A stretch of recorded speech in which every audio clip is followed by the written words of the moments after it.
Lewis's room smelled very, very familiar. That part of him lived on.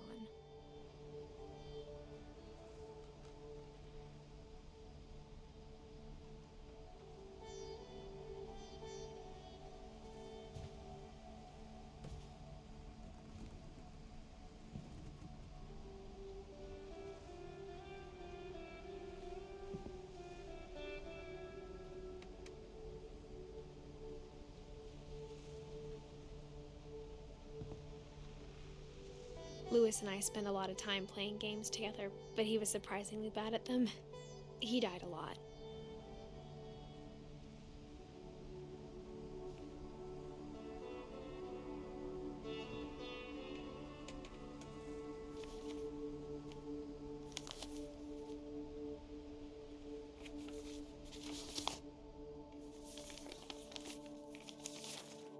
Dear Mrs. Finch, as Lewis's psychiatrist, I can understand your desire for an explanation. As I see it, the trouble began in January, shortly after we convinced your son to seek treatment for substance abuse. Newly sober, I believe Lewis first noticed the monotony of his daily life.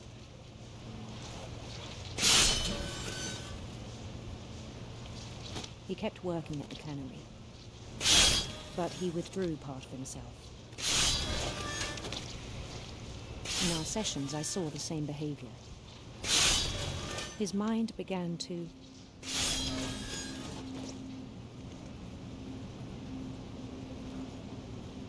wander.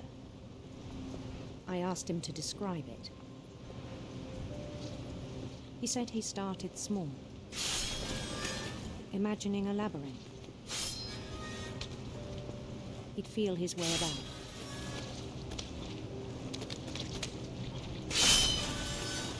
Then something moved. Bats. And toads.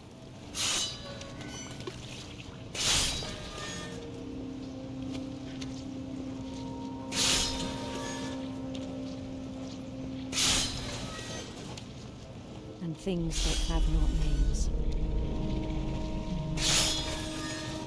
He knew it was all in his head.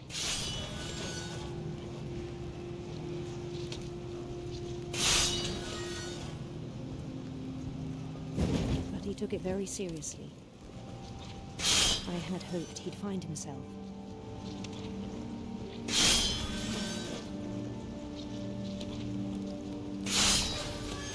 But he found something more.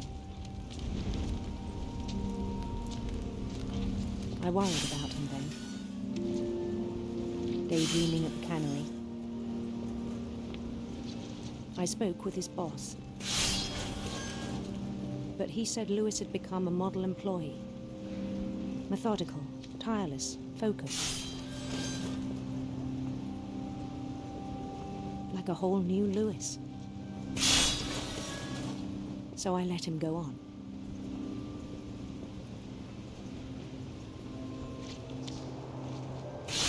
I even encouraged him. It seemed very promising at first. He told me he'd made a new friend.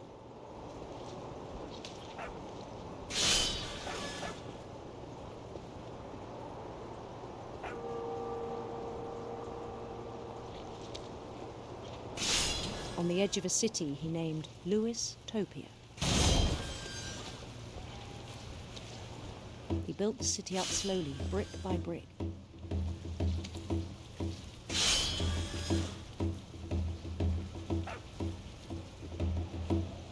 Then he made musicians.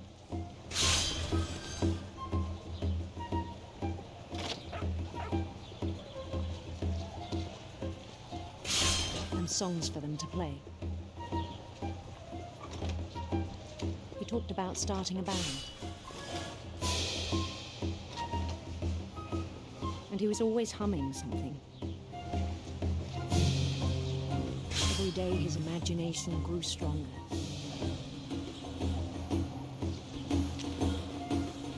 He no longer spoke at the cannery,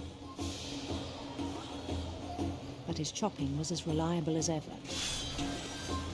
Then one day it struck him.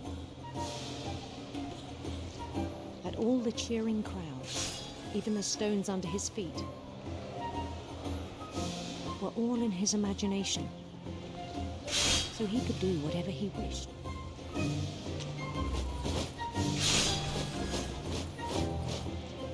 He held an election for mayor, and he won.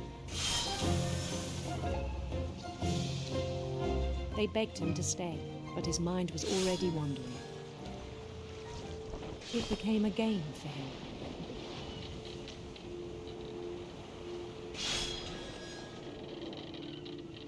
He'd conquer a city, then immediately push on.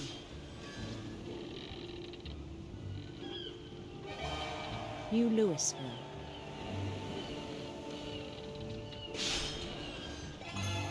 St. Louis. He started drifting away from our reality.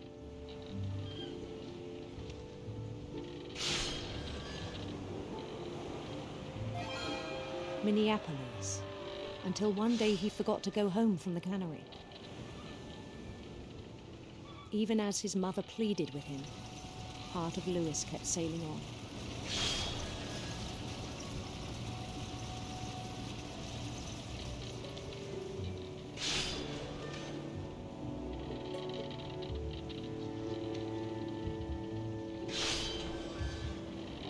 In Louisburg, he heard rumors of a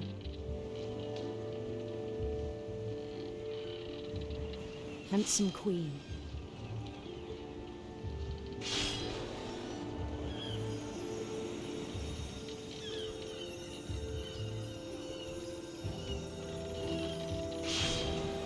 The queen was on her own quest for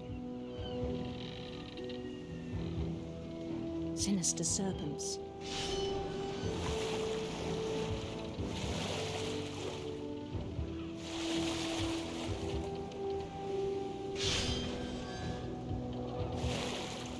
He followed the sound of her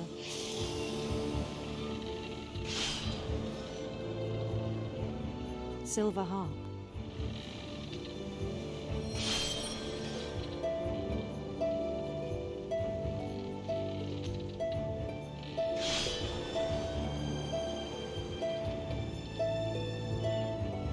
His chase led him to a golden palace east of the sun and west of the moon. Even then, his logic remained sound.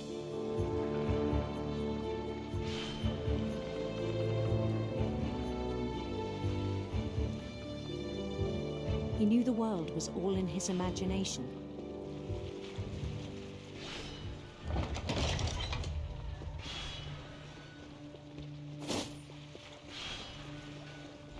But he was so proud of having created it. In his own eyes, he'd become something greater than a king.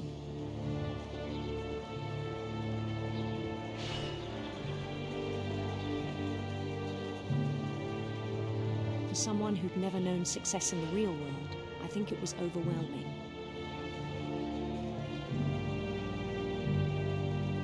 And then it struck him that the real Louis was not the one chopping salmon, but the one climbing the steps of a golden palace.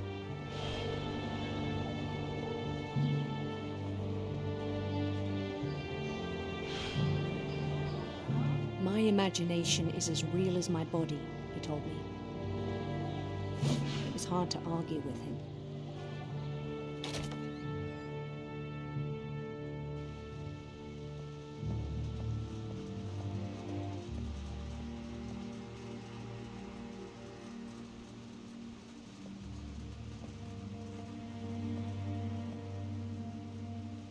He began to forget the world we know.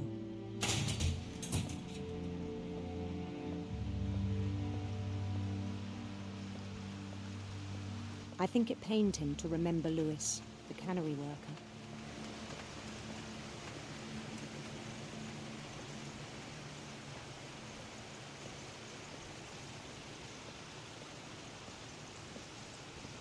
He began to despise the man with a royal contempt.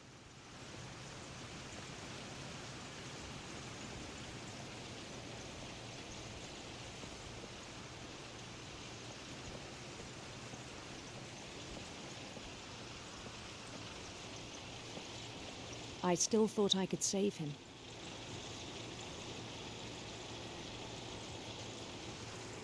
Even after he said he was being crowned king over all the lands of wonder.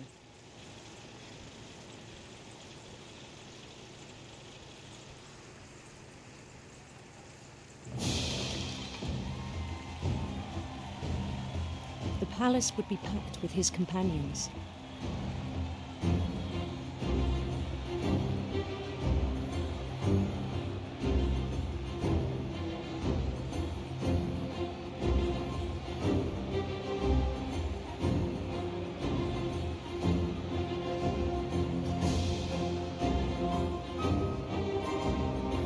Including the wise Calico who'd insisted on advising him.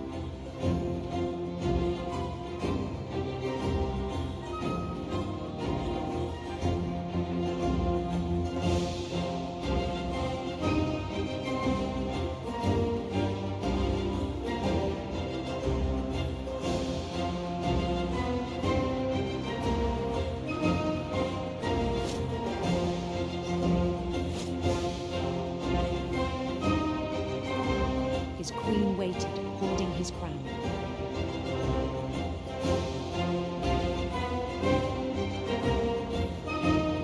There was only one thing left to do.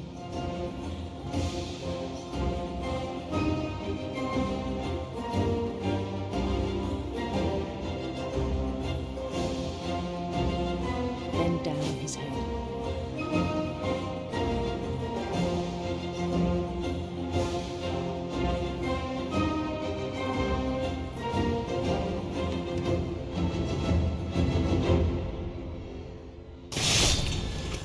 I think you know.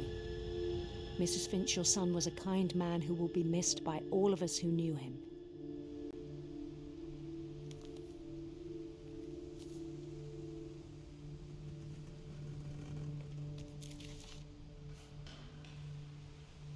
My brother was really cool. I wish you could have met him.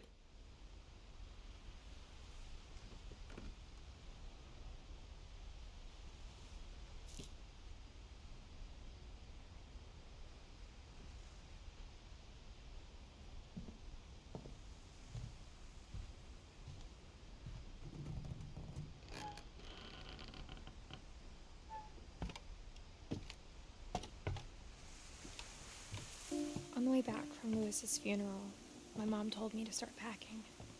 She waited until the day before we left to tell Edie. I'm not sure if she wanted to make it easier or harder.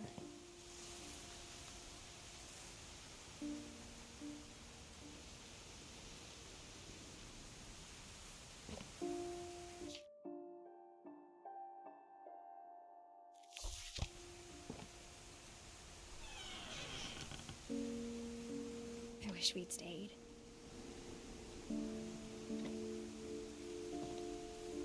But I understand why we left.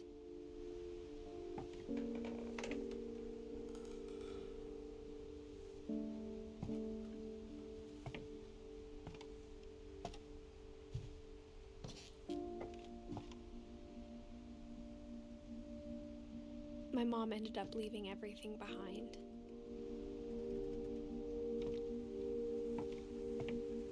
What happened that night had been coming for a long time.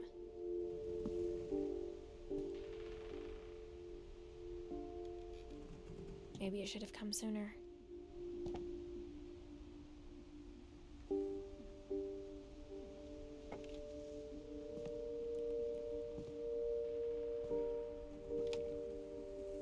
But it had to end one way or another. All that's left now is to tell you about that last night.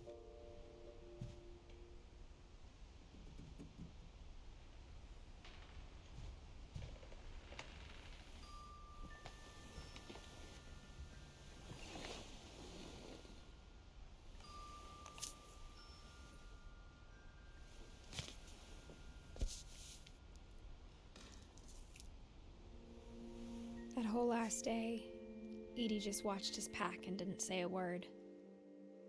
Until supper, when she raised her glass and said, "To our final night together, and all our final nights apart." Grandma, You know what I said about alcohol. Some of your medications are very Edith, specific. I left a present for you in the hallway. Why don't you go open it? The grown-ups have to argue now. I'm sorry, you're right. We're all leaving tomorrow. Let's just enjoy our last... I'm not leaving. Edith, you're excused.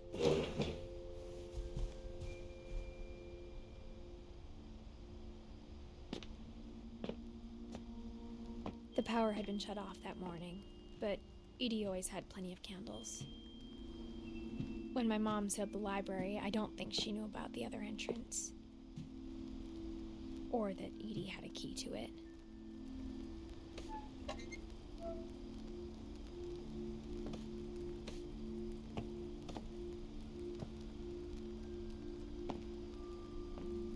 That thing you're afraid of isn't going to end when you leave the house.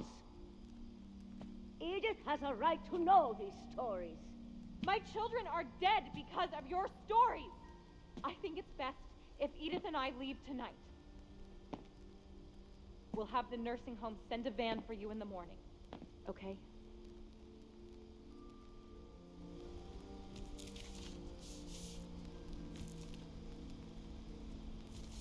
Dear Edith, there's so many stories I wish I could tell you, but there's only time for one. This is about what happened on the night you were born. That night, the tide went way, way out.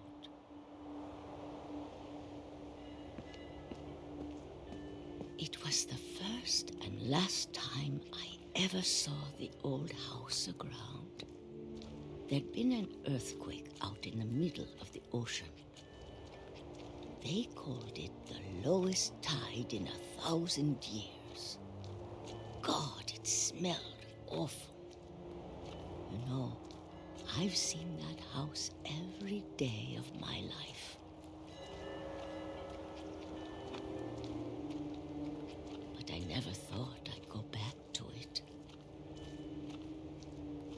When the fog rolled in, I lost my way.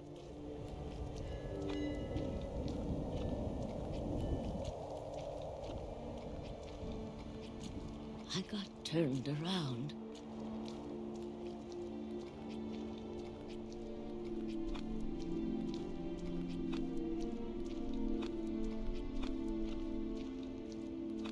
For a while, I wandered.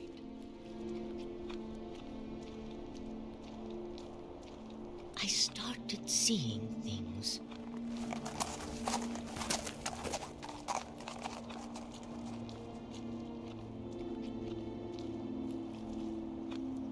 Things I'd forgotten had ever existed.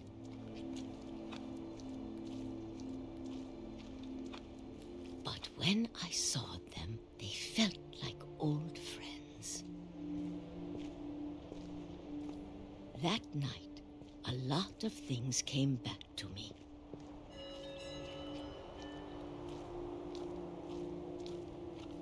Or maybe I came back to them.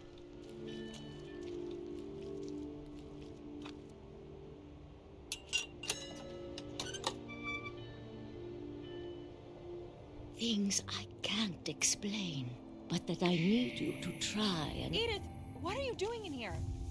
It's mine! Edith! Mom, you're gonna rip it! Let go! I kicked and screamed, but Mom dragged me to the car.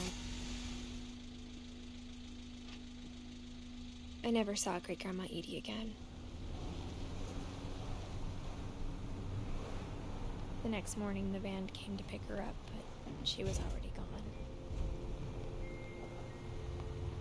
After that, we moved around a lot.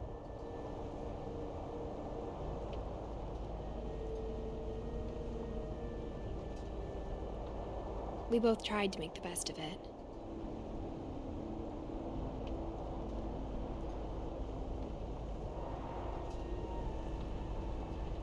A few years went by.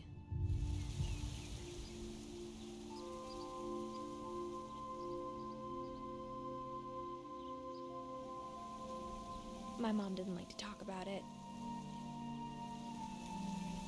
but she started getting sick a lot. rest happened pretty quickly.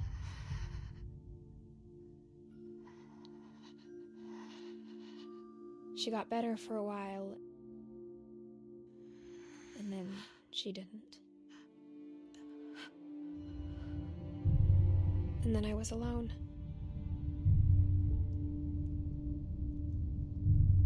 The last Finch left alive.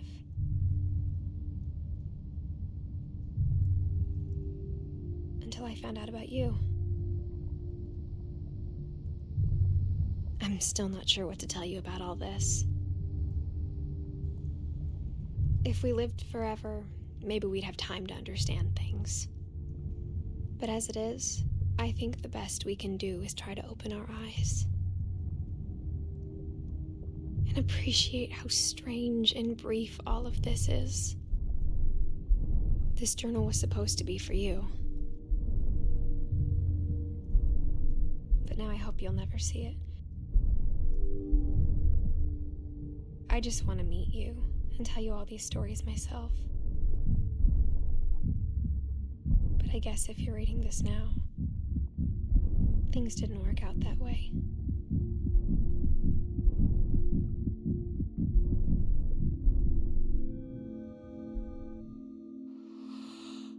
This is where your story begins. I'm sorry I won't be there to see it. It's a lot to ask, but I don't want you to be sad that I'm gone. I want you to be amazed that any of us ever had a chance to be here at all. Good luck.